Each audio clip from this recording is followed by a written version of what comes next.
Hi, this is Jonathan Rosenhead, Jerusalem psychotherapist. This week's Torah and Psychology post for Purim is going to discuss happiness and Covid-19. At Sukkot time, we did already discuss the topic of happiness, but I think it's important that we look at it again for two reasons. Firstly, the obvious one is that simcha, happiness, is an integral aspect of this Chag of Purim. And also, as we approach Purim during coronavirus, we need to ask ourselves this question: if it is even possible, or how can we be happy during this time? How can we celebrate a Covid-19 Purim? Because this time last year is when the effects of coronavirus were starting to be felt around the world. And it's been a year of great difficulties. Tragically, there's been deaths and illness. People have suffered from unemployment and great financial difficulties. And this has had a strain on people's mental health. And it's been a year defined by uncertainty. And in addition, it's been a year of wearing masks. Wearing masks is now common practice. You leave your house and you put it on your face.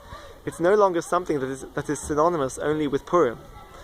So we have to ask ourselves, how can the mask of Purim be different from the mask of coronavirus?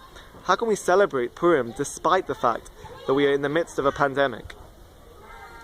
So the Rambam discusses three main mitzvahs that are related to the simcha of Purim, increasing simcha on this day. And these are Su'uda, Mishlach Manos, and Matanas Le'avyonim. And the Rambam says that if you can increase the amount of money and the investment that you put into one of these mitzvahs, it's best that you put it into Matanas Le'avyonim, tzedakah that you give to people that are in need, orphans, widows, and poor people, or anybody that is in need and suffering. Because the essence of Purim is joy, of happiness. So if there's one mitzvah that can give you the greatest amount of happiness, it's best that you focus on that one. And the Rambam says there's no greater happiness than making somebody else happy, helping somebody that is in need.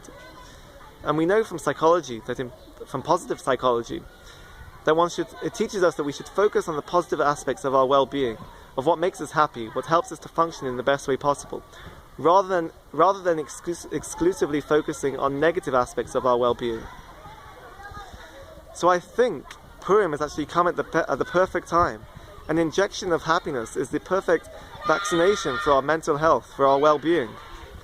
And also, the message of the Rambam, of the mitzvah of Matanas Le'avyonim, is particularly pertinent for this time, to focus on who is suffering the most, who is being most affected from coronavirus, who is most in need of our help and support and giving them joy.